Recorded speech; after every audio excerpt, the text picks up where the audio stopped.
उत्तर प्रदेश में कृषि का व्यवसायीकरण, उत्तर प्रदेश में कृषि का व्यवसायीकरण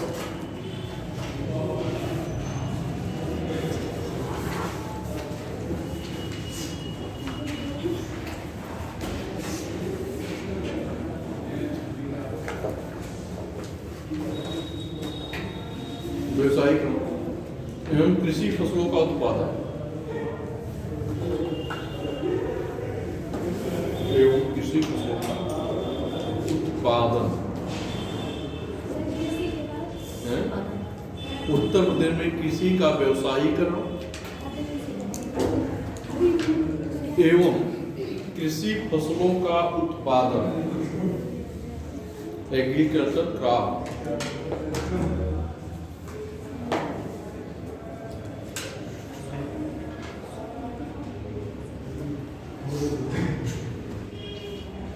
अब कृषि का व्यवसायीकरण इसका मतलब ये है कि वाणिज्यिक फसल, परंपरागत फसलें होती हैं कुछ, वाणिज्यिक फसलें होती हैं। तो वाणिज्यिक फसलें क्या होती हैं? खाद्यान्न के लिए तो होती नहीं, उसको बेच करके क्या करना होता है? पैसे का पैसा कमाने का उद्देश्य ही होता है। तो ये टॉपिक आसान टॉपिक है, कृषि का व्यवसायीकरण और कृषि उत्पादन।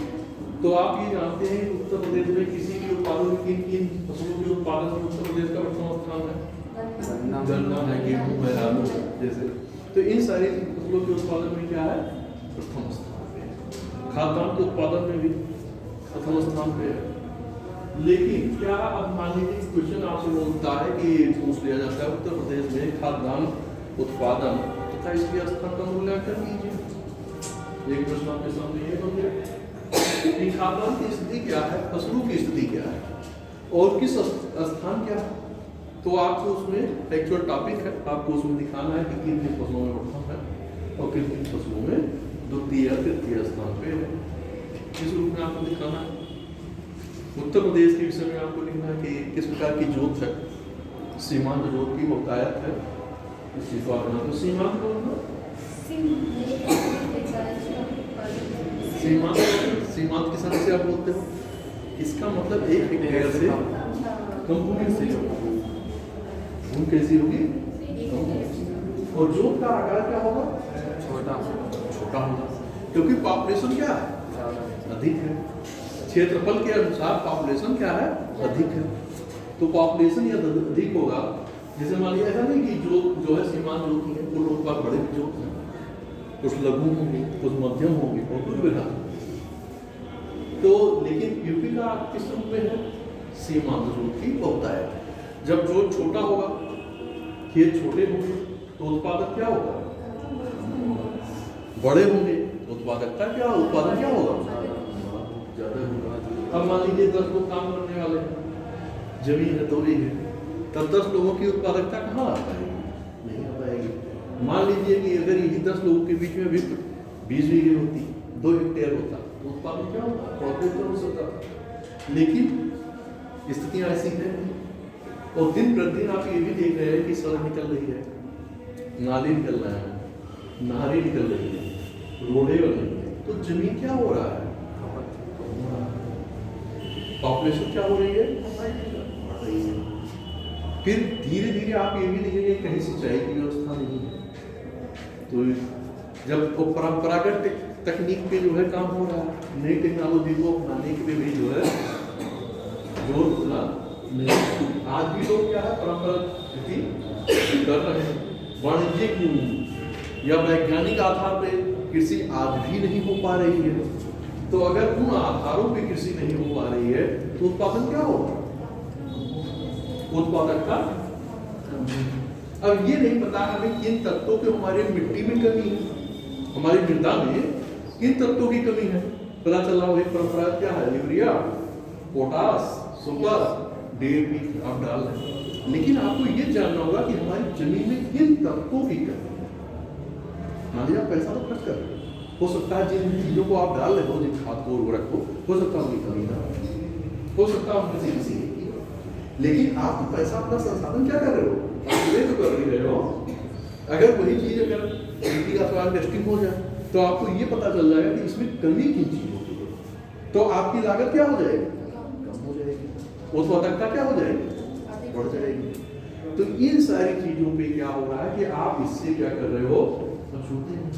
और कुछ ही लोग इसको अपना रहे हैं, जैसे हरित क्रांति आई 65-66 में, तो 60 के दशक में जिसे आप कहते हैं, उस समय क्या हुआ कि पंजाब हरियाणा क्यों आगे हुए, क्योंकि उन लोगों ने पक्ष चलकर क्या लिया, हिस्सा लिया, नई तकनीक को अडॉप्ट किया, पूंजी लगाने के लिए क्या हुए, तैयार हुए। वही प्रभाव आपके पश्चिमी उत्तर प्रदेश में आया कि यहाँ के लोगों ने भी अपना, लेकिन वही जैसे पश्चिमी यूपी को आप छोड़ेंगे, पूरब की तरह नहीं, किसी का हरित क्रांति का प्रभाव रूप में नहीं हुआ, अन्य राज्यों में भी क्या हुआ, नहीं हो पाया। तो इससे क्या हो गया, उत्पादकता में अंतर आ गया। इसीलिए वो लोग क्या है, ये देखिए एमएसपी पे क्या हो रहा है, वो लोग तुरंत अपना धरना प्रदर्शन करने के लिए क्या हो जा रहे हैं, लेकिन यहाँ क्या हो रहा है, नहीं हो रहे हैं। तो कारण क्या है, उनका अपना एक व्यवसाय बना दिया, व्यापार बना दिया, और उसको वो करके सब करके अच्छा फायदा कमा रहे हैं। लेकिन उनमें क्या है कि इन चीजों को अपनाने के लिए क्या तैयार, रिस्क लेने के लिए क्या आगे बढ़ रहे हैं। लेकिन हमारे यहाँ क्या है, बिहार में क्या रिस्क लेने के लिए, तो जब नहीं लोगे, जब आप तकनीक को नहीं अपनाओगे, उन पैरामीटर में नहीं आओगे, तो उत्पादकता क्या होगी, न्यून तो होगी। तो जो उत्पादकता आपकी कम होगी तो आपका हानि भी तो होगा, लागत आप बोल रहे। फिर उसमें क्या है कि कीट पतंगे, रोग, प्राकृतिक आपदाएं, ये सारे भी फैक्टर होते हैं कि जो आपकी फसल को प्रभावित करते हैं। इसीलिए कृषि को कहा जाता है मानसून का जुआ। कृषि को क्या कहा जाता है, मानसून का जुआ। अगर मान लीजिए कि आपका क्लाइमेट मौसम अच्छा रहा तो उत्पादकता क्या हो जाएगी, सूखा बढ़ गया तो क्या हो गया, उत्पादन घट गया। रोग, कीटनाशक, कीड़े मकोड़े, इन सारी चीजों पर क्या हो गया, बढ़ गया। अब अगर ये लग गए तो आपने इनको कीटनाशक डाल दिया, छिड़काव कर, तो लागत क्या हो गया, उत्पादकता क्या हुई, घट गई। तो लास्ट में क्या करेंगे, लास्ट में ना। तो इसलिए आपसे क्वेश्चन ये भी पूछा जा सकता है कि उत्तर प्रदेश में निम्न उत्पादकता का कारण क्या है, इस समस्या का निदान प्रस्तुत करें, या इस समस्या के निदान के बारे में बताएं, या इसका उल्लेख करें, या इसका मूल्यांकन करें, या टिप्पणी करें, जैसा भी हो, एनीवे किसी भी रूप में आपसे क्वेश्चन पूछा जा सकता है। तो ये सामान्य खाद्यान्न पे तो हम नहीं लिखाएंगे कि राज्य में उत्पादकता में किन फसलों में पहले स्थान पे है, किन में दूसरे स्थान पे है, तो ये आपका फैक्चुअल है, बहुत सामान्य से क्वेश्चन है। लेकिन निम्न उत्पादकता के कारणों में मैं आपको लिखाऊंगा, तो लिखिए।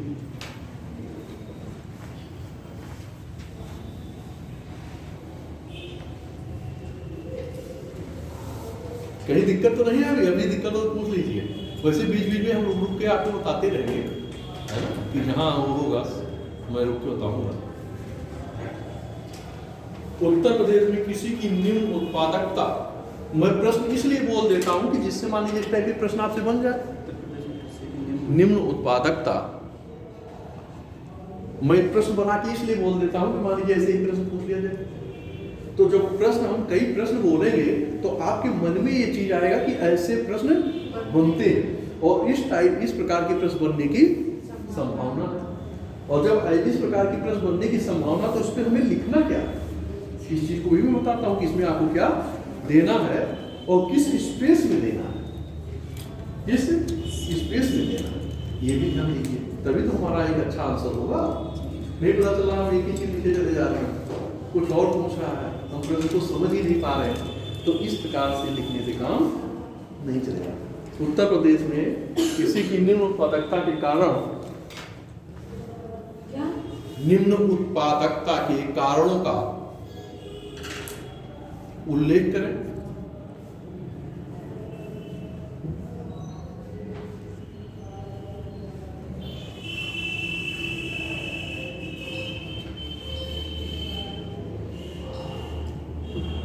अब मान लीजिए इसी में जोड़ लिया जाए कि इसे बढ़ाने के लिए राज्य सरकार क्या कर सकती है, इसी में मान लो जोड़ दें कि इसे बढ़ाने, किसे बढ़ाने के,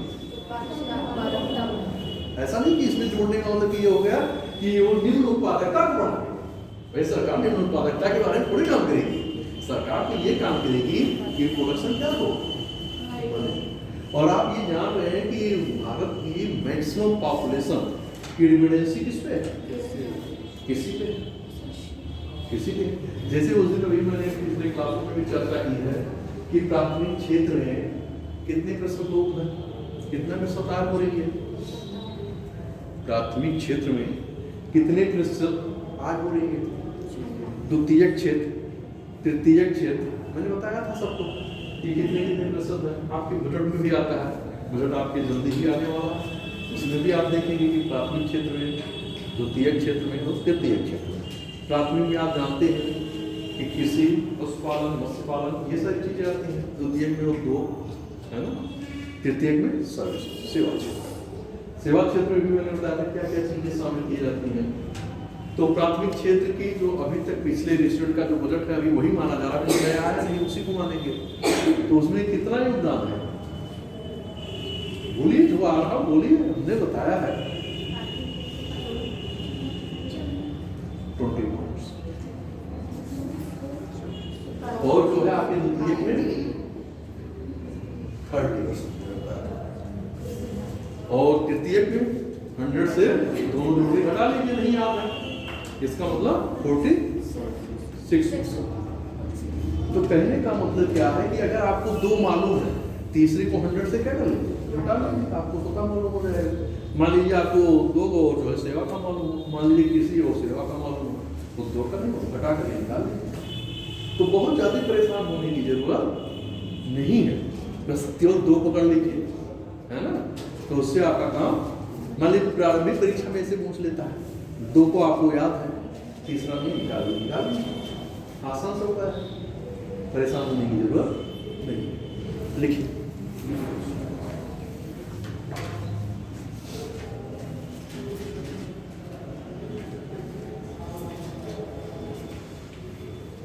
उत्तर प्रदेश की अर्थव्यवस्था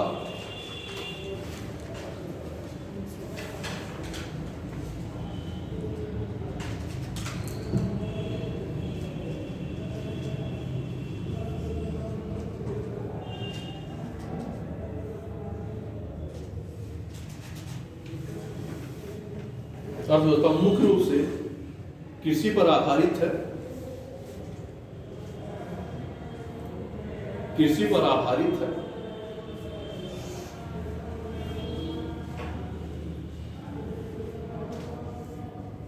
नीचे लिखा कुल आबादी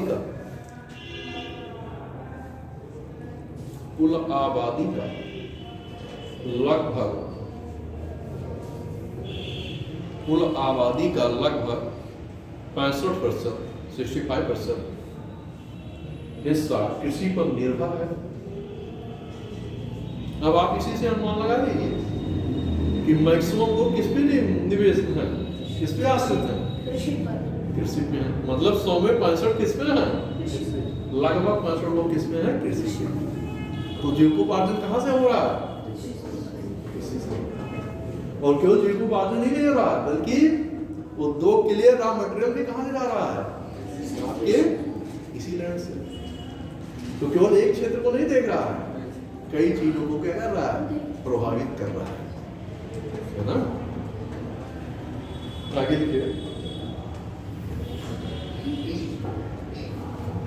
राज्य में लगभग इसलिए लगाया जाता है कि एग्जैक्ट आंकड़े क्लियर नहीं रहते, इसलिए लगभग लगाना पड़ता है। राज्य में लगभग 165 लाख हेक्टेयर, 165 लाख हेक्टेयर भूमि पर खेती की जाती है।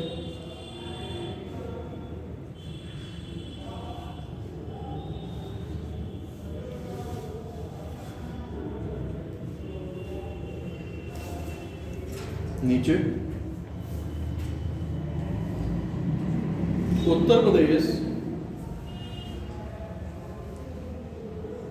संपूर्ण खाद्यान्न उत्पादन में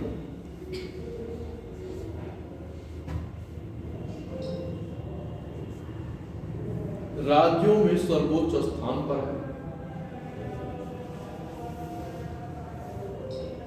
सर्वोच्च स्थान पर है।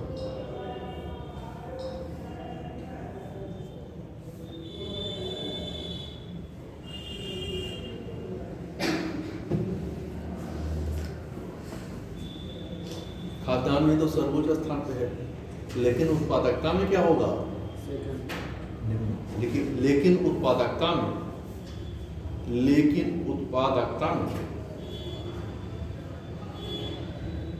उत्पादकता के मामले में पीछे है। जैसे पंजाब, हरियाणा, इन सारे क्षेत्रों को आप देखेंगे, राज्यों को, तो क्या है?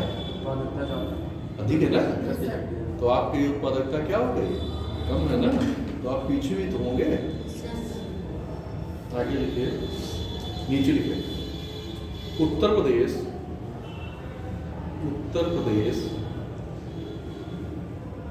गेहूं का सबसे बड़ा उत्पादक है।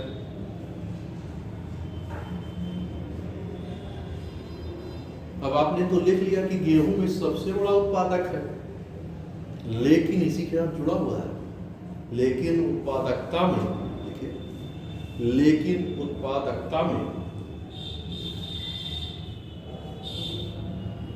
पंजाब शीर्ष स्थान पर है। क्योंकि आपके जो मैंने ऊपर लिखाया है कि उत्पादकता लिखाया है, उस चीज को आपको ध्यान में रखना है लिखते समय भी। आपको अपने आंसर को लिखते समय उन चीजों को ध्यान में लेके चलना है, नहीं बात क्या हो जाएगी? अधूरी रह जाएगी, पूरी नहीं होगी। अब मान लीजिए कि राज्य में फसलों की न्यून उत्पादकता के कारण, लिखिए, चाहे से जो कारण दिखा रहे हैं इसको चाहे चार्ट में बना के भी लिख सकते हो, और जो है इसको पॉइंट में भी लिख सकते हो, दोनों रूप में। तो लिखिए कारण,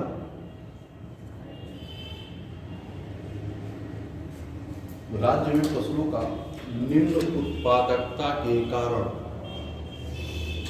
लिखिए। अब उसमें चाहे आप 3 मार्क करके लिखिए और चाहे पॉइंट वाइज लिखिए।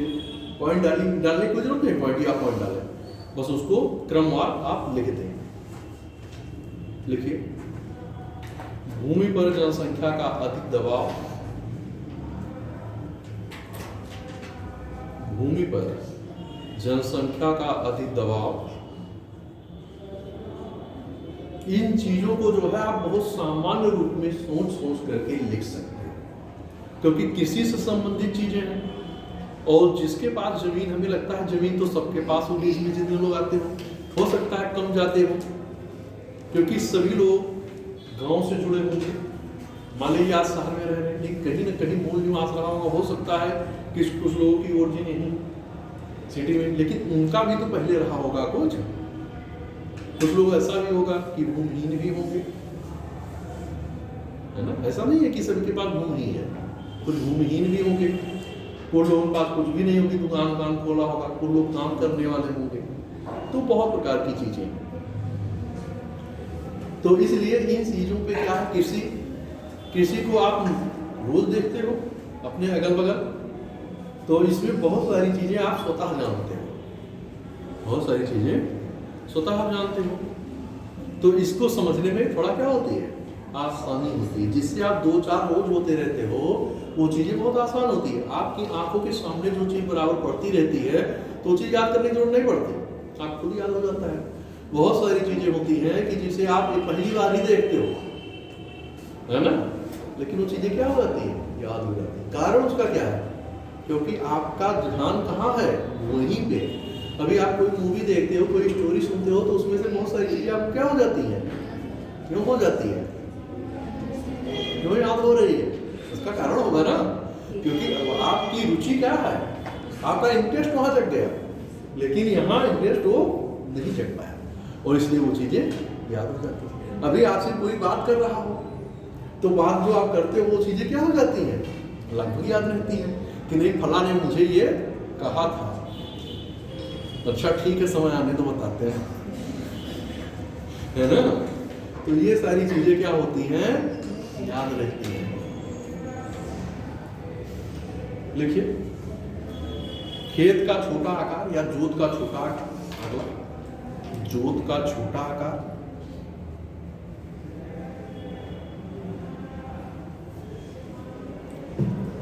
कुछ आप भी लोग भी सोचिए क्या क्या कारण हो सकते हैं। ये भी है, लिखिए सिंचाई का पर्याप्त या अपर्याप्त सिंचाई,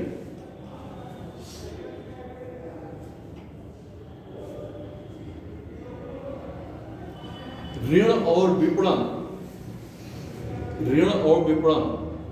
सुविधाओं का अभाव,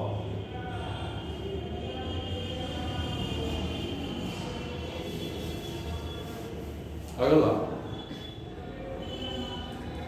उच्च उत्पादकता वाले बीजों की अनुपलब्धता, उच्च उत्पादकता वाले बीजों की अनुपलब्धता,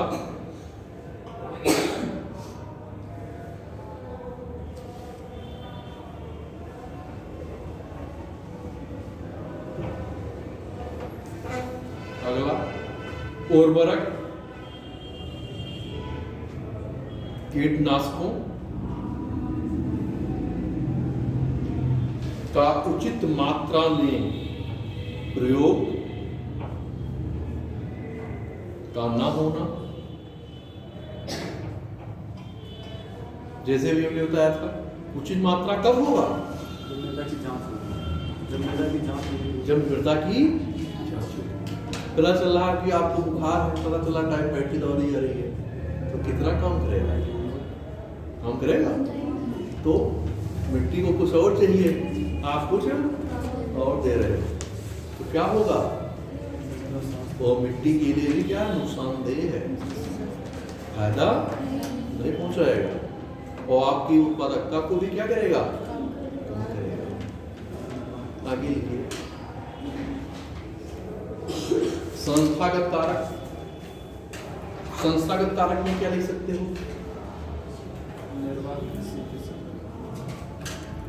समर्थन मूल्य, न्यूनतम समर्थन मूल्य। अब न्यूनतम समर्थन मूल्य इसका मतलब इसका तार्किक रूप से निर्धारण ना होना। ये सारी चीजें आप खुद सोच के लिख सकते हो, ये ऐसा नहीं कि हम बताएं तभी आपको। मैं इसलिए इन सारी चीजों को बता देता हूं कि जिससे आप वहां अपने आंसर को इन सब कारणों को क्या करिए कि लिखिए संस्थागत, और उसे तीर बना करके दिखा दीजिए छोटा सा, है ना, तीर बनाइए। जैसे उस दिन मैंने बताया था लोगों को कि कैसे तीर बना करके आप इंडिकेशन करेंगे, उसमें लिखना भी कम पड़ेगा और बातें भी अधिक से अधिक हो जाएंगी। आगे लिखिए समर्थन मूल्य का तार्किक निर्धारण का ना होना या ना होना। मानवीय कारक में क्या, मानवीय कारक मानव के द्वारा भी तो कुछ कारण होंगे ना। ये काम कौन कर रहा है, आप कर रहे हो, फसल कौन बो रहा है, आप बो रहे हो। तो हमारे आपके द्वारा भी तो कुछ ऐसे कार्य किए जाएंगे जो उत्पादकता को क्या करेंगे, प्रभावित करेंगे। देखिए मानवीय कारक, राज्यों में किसानों का कैसा दृष्टिकोण होगा, भाग्यवादी दृष्टिकोण, कि जो हमारे भाग्य में होगा क्या होगा, मिलेगा। बो दिया तो ठीक है, जो हमारे भाग्य में ईश्वर को जितना देना होगा वो हमें देगा। तो ये क्या हो गया, भाग्यवादी दृष्टिकोण। क्या हो गया, भाग्यवादी दृष्टिकोण। नई तकनीकों के प्रति, आगे नई तकनीकों के प्रति क्या होगा, अनिभिज्ञता या जानकारी का ना होना। आप बताइए कि लेटेस्ट से लेटेस्ट टेक्नोलॉजी जो आएगी, अगर आप उनका प्रयोग करोगे तो क्या हो जाएगा, आपका कास्ट भी कम हो जाएगा और उत्पादकता क्या हो जाएगी, बढ़ जाएगी। तो लाभान्वित होंगे नहीं होंगे, होंगे ना भाई। आपका खर्चा अगर मान लीजिए जहां आप 100 रुपए खर्च कर रहे थे, अगर आपका 80 रुपए खर्च होकर के और उससे अधिक आप प्राप्त कर रहे हैं, उससे अधिक उत्पादन हो रहा है, तो आपको प्रॉफिट नहीं हुआ। 20 रुपए तो उधर आपका जो है बचा, और इधर उत्पादन में क्या हो गया, बढ़ गया। तो आपकी आय क्या हो जाएगी, बढ़ जाएगी। आपकी आय क्या हो जाएगी, बढ़ जाएगी।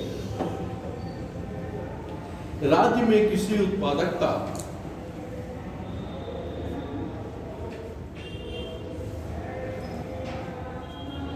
अब आपने जो नीचे हमने लिखा था राज्य सरकार के द्वारा किया जाएगा, दूसरा पहलू भी तो देखेंगे। एक पहलू तो आपने देखा, तो दूसरा पहलू कौन देखेगा? हम ही आपको देखेंगे ना। ये क्वेश्चन क्या हो गया? इनकम्प्लीट हो गया। और मान लीजिए अलग अलग सेपरेशन में जो आपने क्वेश्चन पूछ लिया, अलग अलग रूप में पूछ ले, तो दोनों रूप में मैं इसी 2-3 को जो है जोड़ देता हूँ एक में, कि जिससे किसी भी प्रकार का अगर अलग अलग पूछता है तब भी आप लिख लोगे, और एक में जोड़ के पूछता है तब भी आपके लिए चीजें आसान हो जाएंगी। देखिए, राज्य में कृषि उत्पादकता में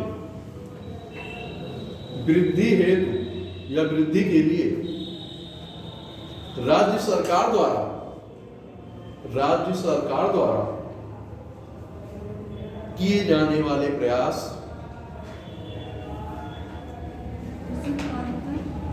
राज्य सरकार द्वारा किए जाने वाले प्रयास इस प्रकार हैं। अब सरकार कुछ ऐसे कदम उठाएगी कि जिससे क्या हो, उत्पादन बढ़े और लागत क्या हो, कम हो। जो संस्थागत ऋण की व्यवस्था है उसके माध्यम से अधिक लोग किसानों को क्या किया जाए, ऋण दिया जाए।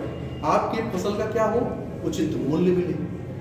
जो आपकी प्राकृतिक आपदाएं जो हो रही है उसके सरकार के द्वारा क्या किया जाए, कुछ उसकी भरपाई की जाए। खाद उर्वरक बीजों पे आपको क्या दिया जाए, सब्सिडी दी जाए। तो इन्हीं सारे प्रयासों से ही तो उत्पादकता बढ़ेगी, और किसान इसको क्या करेगा, आगे बढ़ करके अपनाएगा भी। तो इन सारी चीजों का जो है आपको क्या करेगा, फायदा पहुंचाएगा, और आपका उत्पादन भी क्या हो जाएगा, बढ़ जाएगा। तो लिखिए इसमें राज्य में कृषि उत्पादकता बढ़ाने के लिए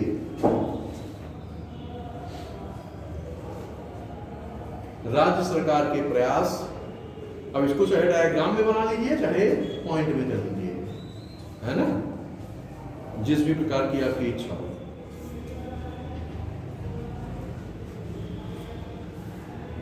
देखिए, किसान वही योजना, किसान वही योजना, किसान वही योजना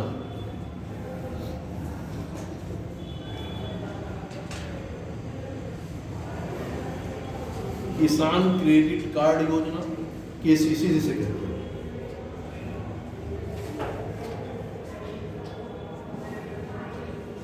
किसान क्रेडिट कार्ड योजना, इसका मतलब समझ रहे होगे ना, केसीसी समझ रहे हो, नहीं समझ रहे हो?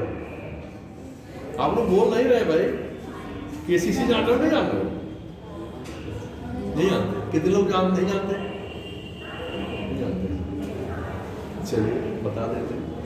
ये ऋण उपलब्ध कराने का एक माध्यम है। आपका जो है बैंकों के माध्यम से क्या होगा कि जितनी आपकी भूमि होगी उसके अनुसार क्या किया जाएगा, आपको बैंक के द्वारा ऋण दिए जाएंगे और कम ब्याज दर पे दिए जाएंगे। तो किसान क्रेडिट कार्ड योजना का उद्देश्य इसलिए हुआ कि जो साहूकार महाजन के द्वारा जो अधिक ब्याज दर या पैसा लेकर के अपनी कृषि में लगाते थे, अब वो क्या हो गया, उससे कम दर पे आपको पैसा कहाँ से मिल रहा है, संस्थागत बैंक। तो जब बैंकों के माध्यम से आप लेंगे तो आपको क्या होगा, ब्याज की दर आपकी कम होगी। और पता चला है आप साहूकार और सूदखोरों से लेंगे, जैसा कि गांव अगल बगल में अभी आप लोग जानते होंगे कि 100 रुपए पे 12 रुपए लेंगे, 14 रुपया कोई ले रहा है, कोई 10 रुपए ले रहा है। तो इसमें आपका क्या हो जा रहा है, साल भर में 100 रुपए पे आप 120 रुपए क्या दे रहे हो, ब्याज दे रहे हो। तो आपका महंगा हो गया नहीं, कि साल भर में ही पैसा क्या हो रहा है, दुगना से भी अधिक हो जा रहा है। तो इसमें किसान क्या हो जाएगा, ऋण व्यवस्था से ग्रसित हो जाएगा, और उस चक्र से निकलने के लिए उसके पास उपाय नहीं होंगे। भाई सबके पास इतनी जमीनें हैं, निम्न उत्पादकता पता चल रहा है कि छोटे छोटे जोत हैं, पता चल रहा है उसके यहाँ शादी है, कोई फंक्शन है, कोई अन्य कार्यक्रम है, या बच्चे की फीस है, अनेक प्रकार की चीजें आती रहती हैं। वो क्या करता है, कर्जे लेकर के अपनी आवश्यकताओं को पूरा करता है। पता चला क्या सूदखोर महाजन किस लिए बैठे हैं, वो तो चाहते हैं कि तुम मुझसे ले जाओ, तभी तो तुम मुझे 2 गुना 3 गुना दोगे। तो क्या करेंगे, ले जाएंगे, कहेंगे कि ठीक भैया दे देंगे। तो क्या होगा, जब आप 100 रुपये का 220 रुपये अदा करोगे तो कैसे आप अदा कर पाओगे, क्योंकि आपकी आय सीमित है ना। पता चल रहा है कि आपने पहले ही ले चुके हैं ऋण और फसल कटी नहीं, आपने ये वादा किया है कि ठीक है भैया मेरी फसल ये कट जाएगी तो हम आपको इसमें आपका भुगतान कर देंगे। पता चल रहा है कि आपने एक आदमी से नहीं, पता चला 10 लोगों से कर्जा ले रखा है। पता चल रहा हो आपकी फसल को देख रहे हैं और आपके ऊपर इतना प्रेशर होगा कि पता चला आगे क्या करना है, दूसरी फसल को बोना नहीं है, घर की कुछ आवश्यकताएं नहीं है, जो बेसिक नीड सबकी होती है। पता चलेगा कि बेसिक नीड भी पूरी करनी है, कुछ ऐसी चीजें होती हैं कि जिसे रोकी नहीं जा सकती, करना ही पड़ेगा, हर हाल में करना पड़ेगा, आपके पास हो या ना हो। तो ऐसी परिस्थितियों में आप क्या करोगे, उधर कर्जदार जो साहूकार है वो कहेगा नहीं मेरा पैसा 10 लोगों से आप ले रखे हैं, तो उसकी स्थितियां क्या हो जाएगी, वो विडंबनापूर्ण हो जाएगी। वो फिर क्या काम करेगा कि जितनी की उसकी फसल हुई उससे ज्यादा वो ले चुका है, आगे उसकी फसल की बोने के लिए भी क्या है, पैसे नहीं। घर में पता चला कोई किसी की दवा फीस है, कपड़े हैं, अन्य सारे कार्यक्रम हैं, तो काम है कैसे पूरा होगा, पता चल रहा है उसके लिए भी कर्जा लेना पड़ता उसको। तो क्या हो जा रहा है, एक जो है ऋणग्रस्तता के जाल में फंसता हुआ चला जा रहा है। अंत में उसकी स्थिति क्या होगी, क्या होगी, जब अदा कर पाएगा तो क्या करेगा, बहुत सारी विडंबनाएं आएंगी, बहुत सारी परिस्थितियां उत्पन्न होंगी कि उसको करने के लिए बाध्य होना पड़ेगा, ना चाहते हुए भी वो क्या करेगा, ठीक है अच्छा आपको 2 दिन बाद देते हैं, फिर क्या काम करेगा, किसी साहूकार के पास फिर जाएगा, फिर पैसा देगा, क्योंकि आप उसके क्या कर रहे हैं, सवार में सर पे, सुबह शाम दोपहर नहीं, मेरा तो जब मिला तभी कह रहे हो, वो बेचारा क्या हो जाएगा, परेशान हो जाएगा, कहेगा अच्छा चलो ठीक है देते हो, तो क्या करेगा, देगा। फिर क्या ऐसी स्थिति आ जाएगी कि उसके पास इतना ऋण का भार हो जाएगा कि वो क्या काम करेगा, जमीन बेचने के लिए भी क्या हो जाएगा, बाध्य हो जाएगा। और उसमें लोग क्या करेंगे, उसके स्थिति का जो स्थिति परिस्थितियां हैं उसको क्या करेंगे, फायदा उठाएंगे। आपका 10 लाख का जो धन होगा वो क्या करेंगे, 5 लाख लगाएंगे, 6 लाख लगाएंगे, क्योंकि गर्ज का सौदा होता है ना। तो क्या होगा, क्योंकि उसको लोग जान रहे हैं ये ऐसी विषम परिस्थितियों में क्या है, फंसा हुआ है और इसको किसी न किसी रूप से इसको क्या करना है, अपने दिए हुए ऋण को अदा करना है। वो बेचारा क्या हो जाएगा, मजबूर हो जाएगा और बेचने के लिए उसके पास क्योंकि कोई विकल्प नहीं है, तो बेच देगा तो फिर क्या हो जाएगा, भूमिहीन हो जाएगा और मजदूरी करने के लिए क्या हो जाएगा, हो जाएगा। स्थितियां और विषम से विषम होती चली। तो इन साहूकारों महाजनों को तोड़ने के लिए क्या किया गया, किसान क्रेडिट कार्ड योजना बनाई कि जिससे जो है आप बैंकों के माध्यम से कर्जा ले सकें, उधार ले सकें और अपनी किसी की जो है आवश्यकताओं को पूरा कर सकें। हम ये यूएसपी क्या है, मान लीजिए आपका न्यूनतम समर्थन मूल्य कि अगर मान लीजिए बाजार का जो है साहूकार लोग आप देखते हो कि खरीदते हैं ना धान गेहूं, वो क्या है, देख रहे हैं कि उस समय रेट कम देते हैं, लेकिन एमएसपी क्या है कि जो है अगर रेट उससे कम है तब भी उस खरीदने के लिए क्या होते हैं, तैयार होते हैं। तो किसान को क्या होता है कि हाँ इतना न्यूनतम मिलेगा, लेकिन व्यवहारिक रूप में क्या होता है ये भी आप जानते हो, है ना। तो पता चल रहा है कि जब आपकी फसल तैयार होती है तो क्या होता है, 12 रुपये 14 रुपये 16 रुपये में आपकी फसल जाती है। वही चीज गेहूं आपका 20 रुपये 22 रुपये में जाता है, और वही जब आपको आटा खरीदना होता मार्केट से तो आप 40 रुपये और 45 रुपये में खरीदते हैं। कितना अंतर आ गया, आपके घर का ही पैदा किया हुआ कि खून पसीने की कमाई को फायदा कोई और ले रहा है, और वो बेचारी गरीबी से क्या हो रहे हैं, त्रस्त रह रहे हैं। बहुत सारी चीजें आप देखते होंगे, बहुत सारी चीजें देखते हो, क्योंकि ये आपके क्या है, जीवन का यथार्थ है, इससे बचा नहीं जा सकता। या तो इस प्रकार की व्यवस्थाएं हों, लेकिन इस प्रकार की व्यवस्था भी होने में इतना आसान नहीं है ना। तो ये सारी परिस्थितियां होती हैं कि जिसके लिए इसको किया गया। अगर सभी लोग संस्थागत कारणों से लेने लगेंगे तो ये साहूकार और महाजन जो है इनकी बाजार क्या हो जाएगी, बंद हो जाएगी। लेकिन क्या है कि हो नहीं पाएगा। इतना सब कुछ होने के बावजूद आप व्यवहारिक रूप में देखते होंगे कि बहुत सारे लोग को ऐसा क्या है, ब्याज पे चलाते हैं। उसी से पता चल रहा कि जो है जिसने 10,000 1 लाख रुपया मान दिया, पता चला 2 साल बाद क्या हो गया, बहुत मजबूत हो गया, क्योंकि भाई वो 100 रुपए का क्या पा रहा है, उसका दूना साल में पा रहा। 10,000 मान दिया, पता चला 22-24 हजार रुपये उसका क्या हो गया, पता चला 1 लाख माना, पता चला क्या हुआ। ऐसे धीरे धीरे जो है उसका क्या हो रहा है, पूंजी का सुनेर हो रहा, पूंजी बढ़ रही है और पैसे को क्या कर रहा है, तो धीरे धीरे वो तो संपन्न हो जाएगा, लेकिन लेने वाला क्या हो जाएगा, कंगाल हो जाएगा, है ना। लिखिए,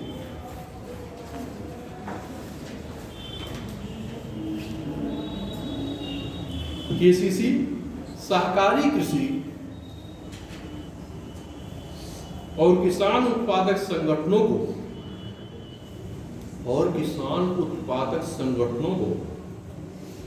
प्रोत्साहित करना,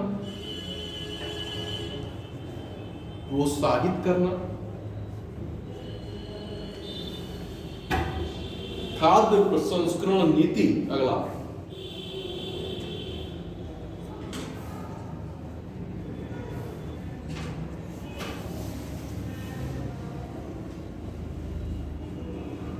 कीट एवं रोग नियंत्रण योजना, अगला रोग नियंत्रण योजना,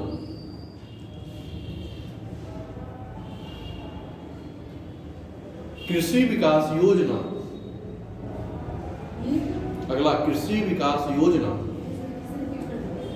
कृषि विकास योजना उसके पीछे वाला कीट एवं रोग नियंत्रण योजना, कीट एवं रोग नियंत्रण योजना, अगला उत्तर प्रदेश कृषि निर्यात, उत्तर प्रदेश कृषि निर्यात नीति 2019,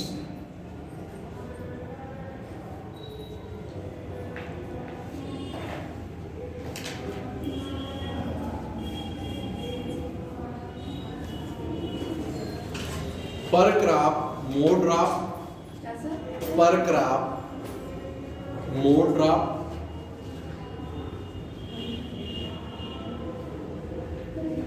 पर ड्राफ्ट मोर क्रॉप, अगला किसानों को उचित और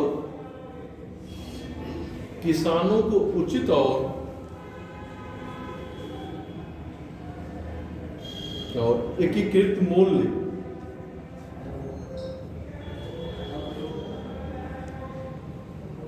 प्रदान करना,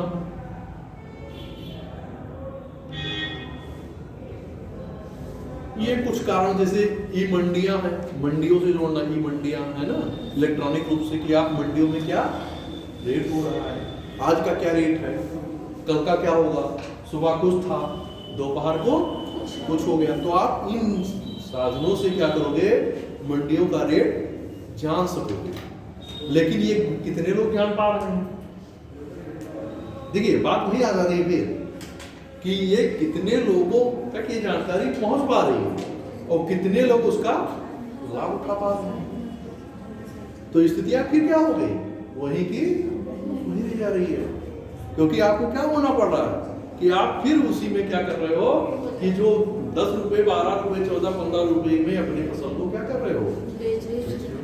दूसरी समस्या ये भी है कि जो किसान के पास फसल उत्पादन हो रहा है उसको रखने के लिए उसके पास क्षमता नहीं, स्टोर नहीं, स्टोर मान लीजिए।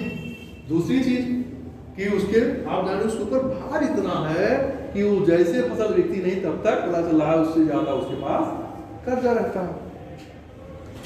मान लीजिए जिसके पास, कुछ लोगों के पास ऐसा नहीं कर्जा नहीं रहता, लेकिन सबके पास तो गोदाम नहीं है ना कि उन फसलों को रख सके कि 4 महीने बाद हम उसको क्या कर लेंगे, बेच लेंगे। मान लीजिए आप 18 रुपये माल बेच रहे हो, वही 4 महीने बाद क्या करोगे, 25-26 रुपये में बेचोगे, 24 रुपये, तो कितना अंतर आ गया। 100 कुंटल में आपके 70-80 हजार रुपए के अंतर आ जाएंगे। और वो फायदा कौन ले जाएगा, जो बिचौलिया, जिसने कभी जो है खेत में पैर नहीं रखा है।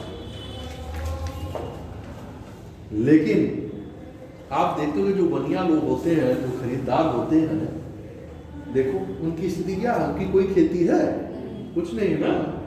हमारे आपके यहाँ से ले जा करके क्या करते हैं, वो संपन्न हो रहे हैं।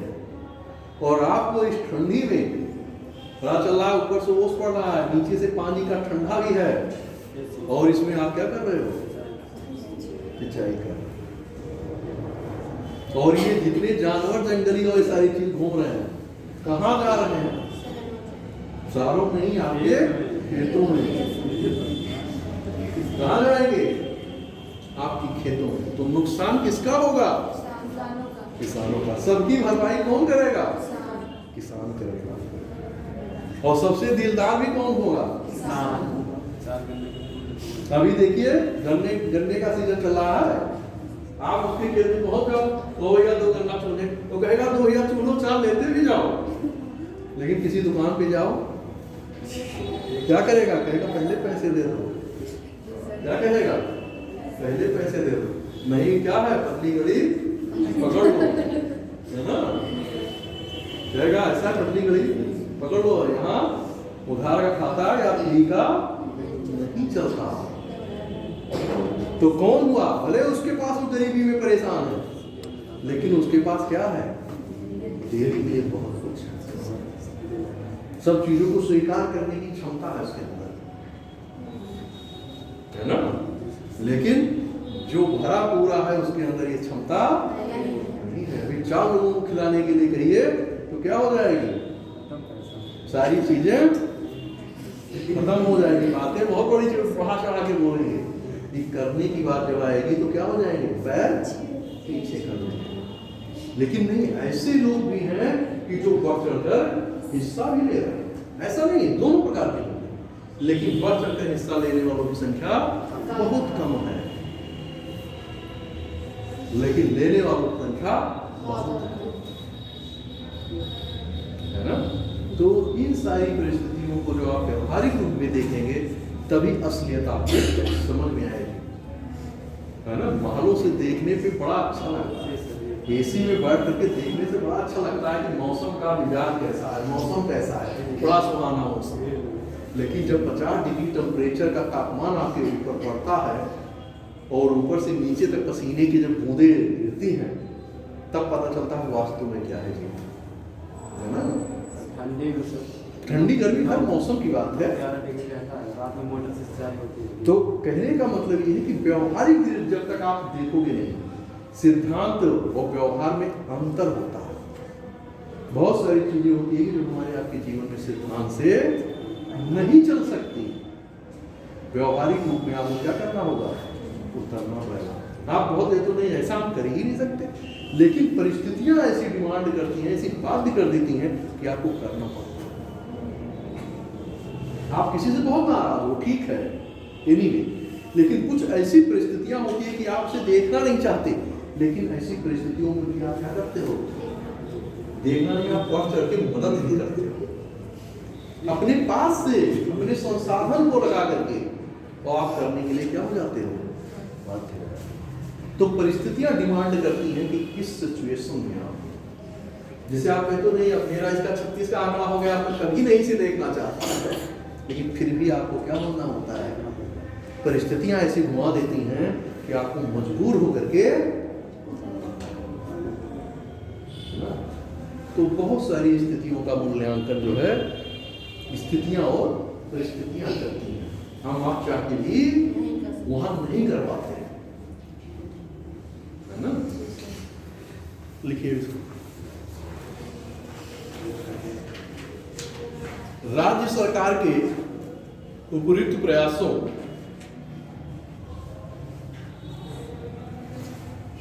राज्य सरकार के उपयुक्त प्रयासों से न केवल राज्य में किसी की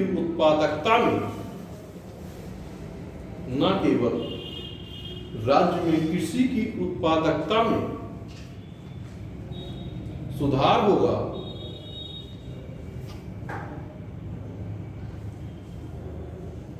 अपितु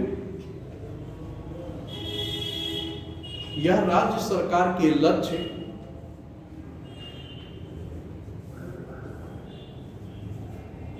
अब लक्ष्य क्या होगा? क्या होगा? किसानों की स्थिति को बढ़ाया जाए, मतलब इनकी आय को क्या किया जाए? दोगुना किया जाए। तो लिख लीजिए भाई, कैसे लक्ष्य क्या होगा? टारगेट होगा ना। अब यहाँ आप लोग पढ़ने आए तो टारगेट है ना, क्या यूपीएससी क्वालिफाई करना है, यूपीपीसीएस क्वालिफाई करना है, तभी तो पढ़ने आए हो। तो उसी प्रकार किसी भी योजना, किसी भी चीज का क्या होता है? एक टारगेट होता है, एक एम होता है कि नहीं मुझे उसे क्या करना है? अचीव करना है। और जब लक्ष्य का निर्धारण नहीं होगा तो आप कोई काम कैसे करोगे? नहीं करोगे, दिशाविहीन हो जाओगे।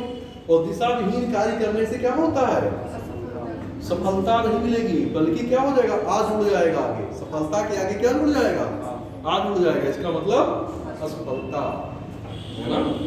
जब आप कोई टारगेट होता है कि नहीं मुझे इतना कर लेना है, आज इतना मुझे क्या कर लेना है, इतने काम को पूरा कर लेना है, तब आपकी कार्य करने की क्षमता क्या होगी? बढ़ेगी। और आप उस स्तर का प्रयास करोगे। और पहले ही मेरा टारगेट ही कुछ नहीं है, ठीक है, जब इच्छा होता तो वो कर लेना। तो इससे क्या होगी? कार्य उत्पादकता नहीं होगी और आपकी कोई योजना फलीभूत भी नहीं होगी। बस केवल ऐसे क्या हो रहा है? बस कल्पना की उड़ानों में उड़ते रहिए, यथार्थ में कुछ नहीं होगा। लिखिए, किसानों की आय को दोगुना करने। सुनने में तो बड़ा अच्छा लगता है, किसान भी खुश हो जाएगा, चलो अब की बार मेरी आय दोगुनी हो जाएगी। लेकिन 2024 में बाद में कह रहा हूँ कि किसान को भी सुनने बड़ा अच्छा लगेगा कि चलो अब तो दोगुनी हो जाएगी, लेकिन वो तो समय बताएगा दोगुनी होती है या क्या होता है, वो किसान भी जान रहा है।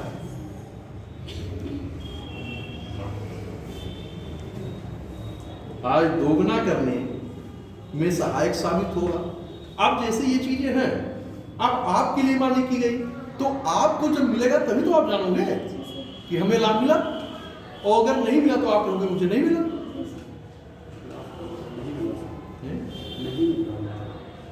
मैं कह रहा हूं अगर आपको मिलेगा तो आप करोगे कि नहीं मुझे ये चीज का फायदा मिला है, और नहीं मिलेगा तो आप क्या करोगे? नहीं, मुझे कुछ नहीं मिला। आगे लिखिए, दोगुना करने में सहायक साबित होगा। नीचे, इसके साथ राज्य सरकार को, लेकिन सरकार क्या कर रही है? प्रयास कर रही है कि उत्पादकता बढ़े, किसानों की आय बढ़े, प्रयास तो कर रही है ना। तो ये क्या हो गया? एक सकारात्मक कदम है। इससे किसान क्या होंगे? इंस्पायर होंगे, प्रोत्साहन मिलेगा कि नहीं करो, अच्छी तरह से करो, उत्पादकता अधिक होगी, उत्पादन बढ़ेगा, आय क्या हो जाएगी? बढ़ेगी। तो किसान भी क्या करेगा? जोखिम लेने के लिए आगे बढ़ेगा कि नहीं ठीक है, थोड़ा जोखिम ही ले लेते हैं, चलो थोड़ा और प्रयास कर लेते हैं, जहां 10 है वहां 12 ले लेते हैं। 10 ही रुपए जो कर्ज लिए थे तो 12 रुपए ले लेगा। क्या है? वो आशा पे है, आशाओं पे जी रहा है कि उसको ये संभावना है कि हमें क्या हो जाएगा? मिल जाएगा। लेकिन ये तो मौसम का जुआ, मैंने कहा ही कि किसी क्या है? मौसम का जुआ है। वो तो आगे उसको क्या मिलता है क्या नहीं मिलता, वो तो परिस्थितियां डिसाइड करेंगी, है ना। देखिए, इसके साथ ही राज्य सरकार को जैविक खेती के साथ धारणीय कृषि, मतलब सस्टेनेबल एग्रीकल्चर, धाड़े कृषि को बढ़ावा देना होगा, धाड़े कृषि को बढ़ावा देना होगा। अगर धाड़े कृषि को बढ़ावा दिया जाएगा तो और क्या होगा? स्वस्थ वातावरण का क्या होगा? लिख लीजिए नीचे, जिससे एक स्वस्थ कृषि प्रणाली विकसित की जा सके।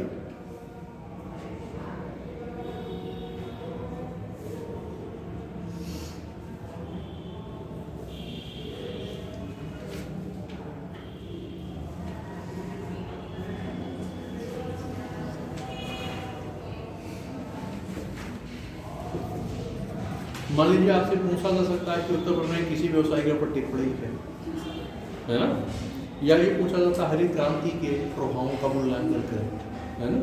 तो आप ये सारी चीजों पे लिख सकते हो कि हरित क्रांति के मूल्यांकन में क्या क्या चीजें थी, उसको आप अपने आधार पे लिखिएगा। मान लीजिए आपसे बन जाए किसी व्यवसायीकरण के प्रमुख कारण क्या है, तो इसे आप दिखा सकते हो कि क्या कारण है व्यवसायीकरण। व्यापार किस लिए आप करते हो? लाभ के लिए, है ना। को बढ़ावा देने के लिए सरकार द्वारा क्या किया जा रहा है?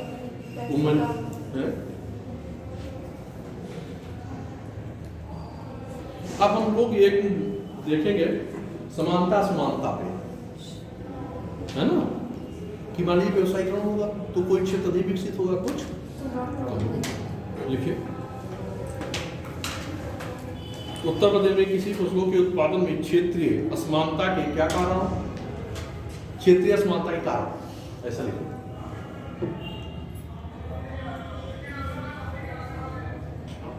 कारण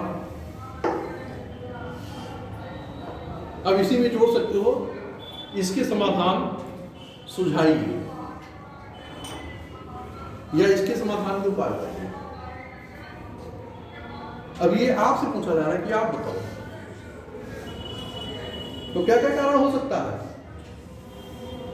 कारण लिखिए पहले, आप लोग बताइए कारण क्या हो सकता है।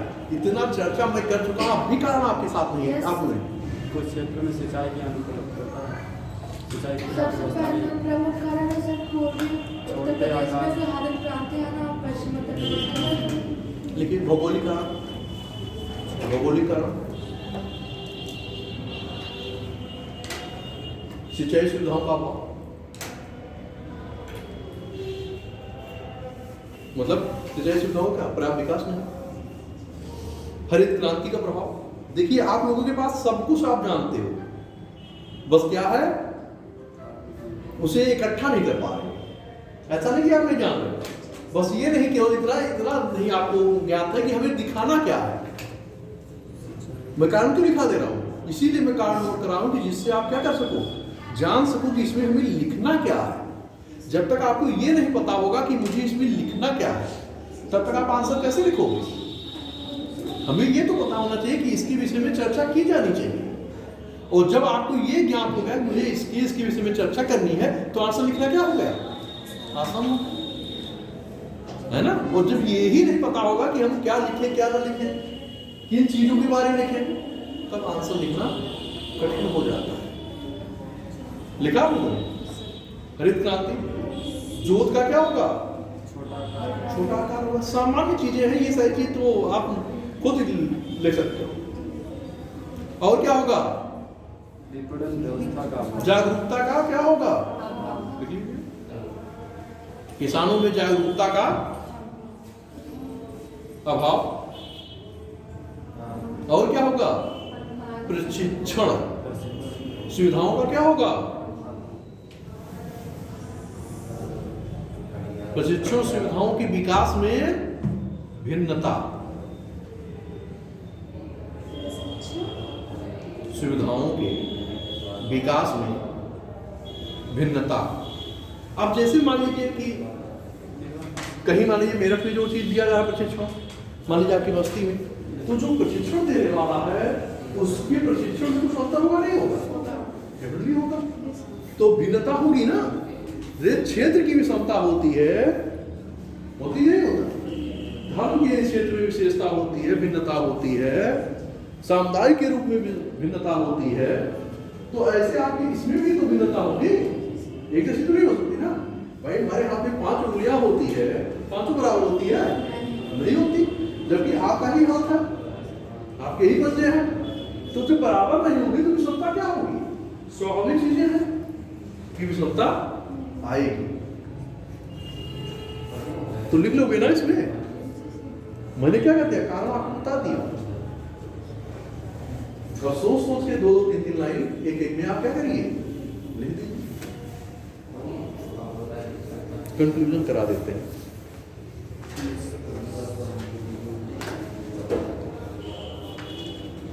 चलिए 2-2 लाइन हम बता दे रहे हैं, आप लोग इसके आधार पर लिख लीजिएगा, है ना भौगोलिक कार्य। चलिए लिखिए। अब आप ऊपर इंट्रोडक्शन में दे सकते हैं किसी अर्थव्यवस्था का रीढ़ है, इंट्रोडक्शन में आप 2-3 लाइन दीजिएगा।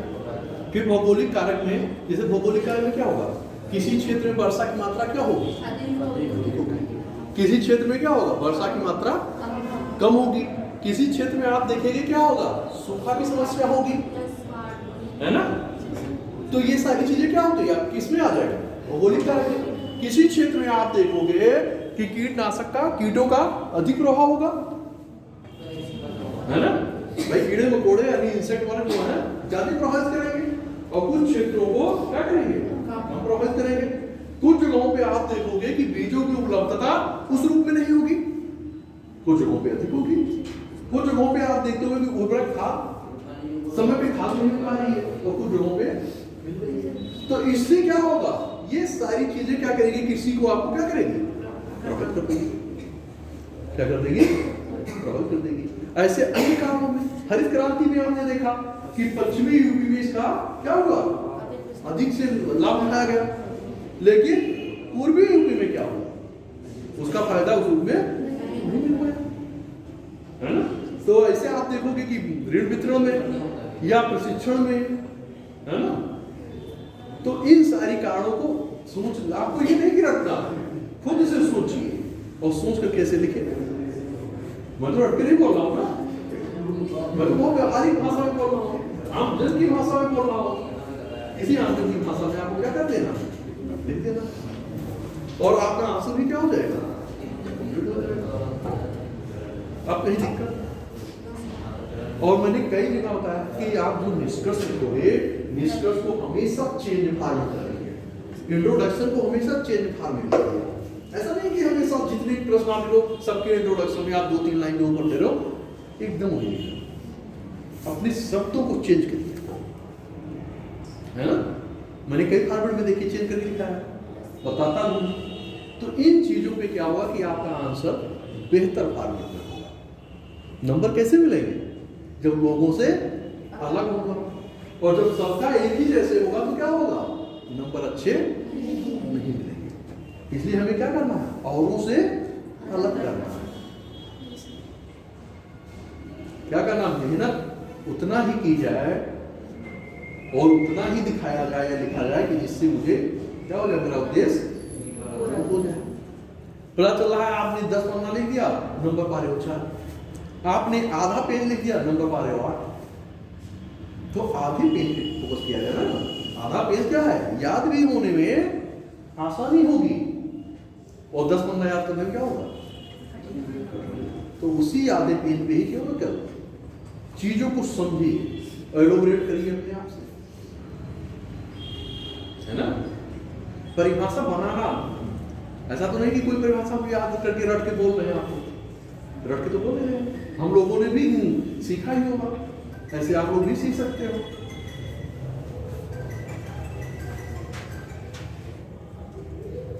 ऐसे आप लोग भी सीख सकते हो। तो कहने का मतलब है कि इन सारे आधारों पे धीरे धीरे चीजें क्या हो जाएगी, एक ऐसी स्थिति आएगी कि आप बेहतर रूप से अपना आंसर भी लिखने लगोगे।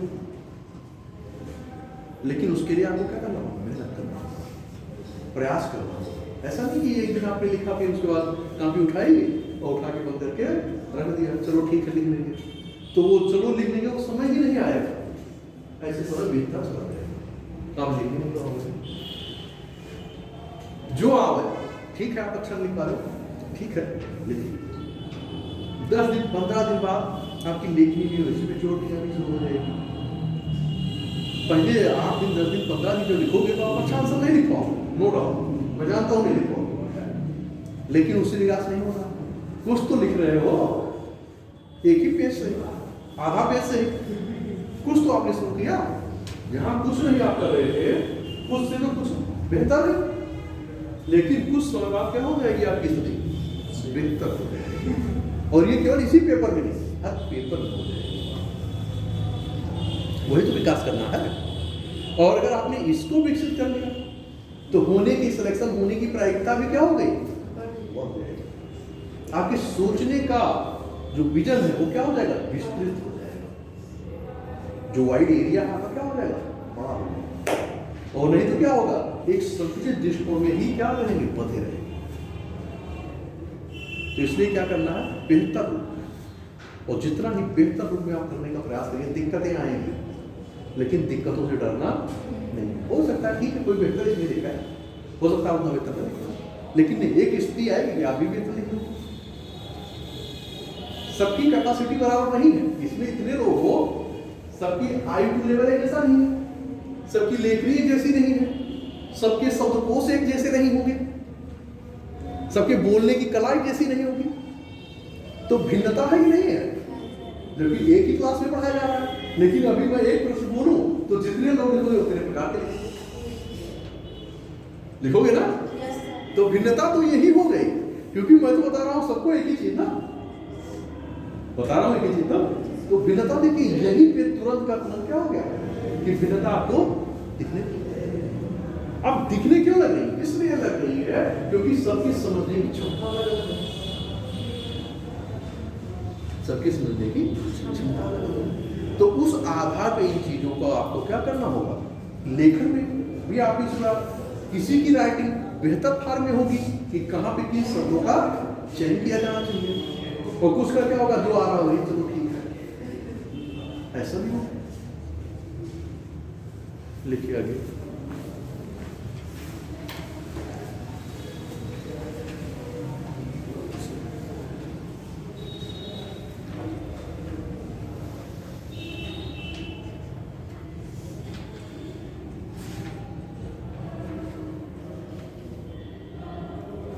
किसी प्रकार कोई दिक्कत तो नहीं है किसी को?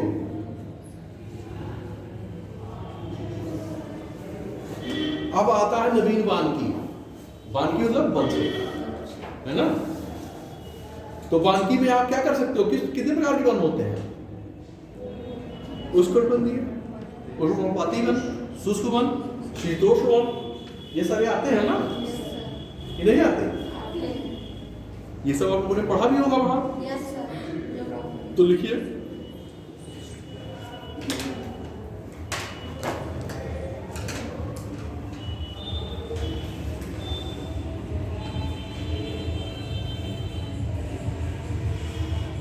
समय भी आपका जो है लगभग हो जा रहा है, रोज जो है क्या हो जा रहा है, लेट छूट रहा है क्लास में।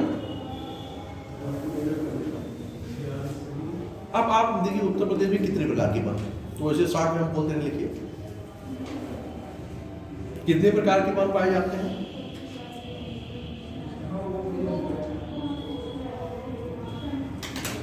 वनों का वर्गीकरण आपसे पूछ सकता है, उत्तर प्रदेश में कितने प्रकार के वन पाए जाते हैं। सुनिए, पहले सुन लीजिए, ये मैं आपको क्वेश्चन के लिए एक इंडिकेशन दे रहा हूँ, लिखिए, लेकिन जो बोले तो आप सुनिए, नहीं जब लिखेंगे तो आधी बातें आप सुनेंगे और आधा नहीं सुनेंगे। सुनना ज्यादा इंपॉर्टेंट है, लिखना तो हम लिखाएंगे, है ना। अब आपसे मान लीजिए पूछ लिया जा रहा है कि उत्तर प्रदेश में कितने प्रकार के वन पाए जाते हैं, पूछा जा सकता ना। और इन वनों का प्रतिशत कितना होगा पूछ सकता है, उसी में जोड़ के, अलग से प्रतिशत नहीं पूछेगा, उसी में जोड़ेगा। फिर ये पूछा जा सकता है कि राज्य सरकार के द्वारा वनों की वृद्धि के संदर्भ में क्या प्रयास किए जा रहे हैं या क्या नीतियां अपनाई जा रही हैं, बनेगा ना। तो कितने प्रकार की वन आपने जो है भूगोल में भी पढ़ा, पर्यावरण में भी पढ़ा, दोनों में कॉमन टॉपिक है। फिर आप यहाँ उत्तर प्रदेश के संदर्भ में पढ़ रहे हैं, तो यहाँ उत्तर प्रदेश के संदर्भ में पढ़ेंगे तो केवल उत्तर प्रदेश को आप देखेंगे। लेकिन आपको इतना ज्ञान होना चाहिए कि हमारे भारत में क्या स्थिति है, ये भी तो आपको ज्ञान होना चाहिए। और कौन सी जो है भारत बंद रिपोर्ट आई है, कितने दिन में आती है, पहली बंद नीति कब शुरू की गई, ये सारी चीजें अगर जाकर के पढ़ाई गई होगी पर्यावरण तो पढ़ाया होगा, है ना। और ये हो कि आपको याद ना हो बात अलग की, लेकिन पढ़ाया जरूर गया होगा। तो ये आप देखते हो कि भौगोलिक कारक क्या होता है कि वर्षा और ऊंचाई के आधार पर भी वन का विभाजन क्या हो जाता है, अलग हो जाता है, क्योंकि टेम्परेचर में अंतर आएगा ना, तापमान में क्या होगा अंतर आएगा, जैसे जैसे आप ऊपर जाओगे क्या होगा टेम्परेचर क्या होगा, और वायु की सघनता क्या होगी कम होगी। अब जैसे हम आपसे पूछे कि वायु क्या, एयर क्या, तो आपको ये चीज तुरंत ज्ञात होना चाहिए कि वायु क्या है। अब इसको आपको तुरंत बता देना चाहिए वायु क्या है, गैसों की मिश्रण को वायु कहते हैं, है ना। अब हम पूछे मौन क्या है, मतलब विंड हवा, वायु के क्षैतिज प्रवाह को क्या कहते हैं मौन कहते हैं। तो कहने का मतलब क्या है कि चीजों को रटने की जरूरत नहीं होती, समझने के तुरंत क्या करिए बोलिए। उस दिन मैंने बताया मृदा कैसे बनती है, चट्टान कैसे बनते हैं, बताया था ना, सारी चीजें बताया था मृदा। तो कहने का मतलब कि इन सारी चीजों को कम से कम शब्दों में आप क्या कर रहे हो, कंप्रेस कर रहे हो, और जो आप कहना चाह रहे हो क्या होगा आधी लाइन में आप कह भी दे रहे हो, और उसी चीज को आप कहने में 4 लाइन लिख रहे हो। तो आपका क्या हो गया, एक तो स्पेस कम हो गया, और दूसरी चीजों की जो चर्चा करनी है वो चर्चा क्या हो गई, छूट गई।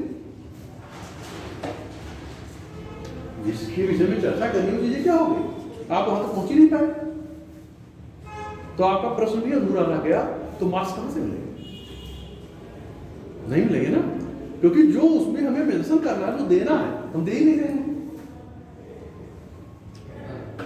और मैंने आपको बताया था कि ठीक है अगर स्पेस कम हो, अधिक चीजें पूछ ले, बस वहां ऊपर छोटा सा लिखिए, तीर बनाइए, बस नीचे क्या करिए 2-2 शब्द दे दीजिए, सब संख्या भी कम, सब संख्या जो दी गई उससे कम में आप दिखा दो, 4 पन्ने का आंसर आप आधे पेज में दिखा दो, हो गया नहीं हो। तो ये ट्रिक आनी चाहिए, इसीलिए मैं उस ट्रिक पे भी जो क्या किया था, चर्चा किया था कि कैसे करेंगे, धीरे धीरे सीख जाएंगे। लिख लीजिए थोड़ा बहुत, अब नहीं लिखाएंगे क्योंकि सर आ चुके हैं।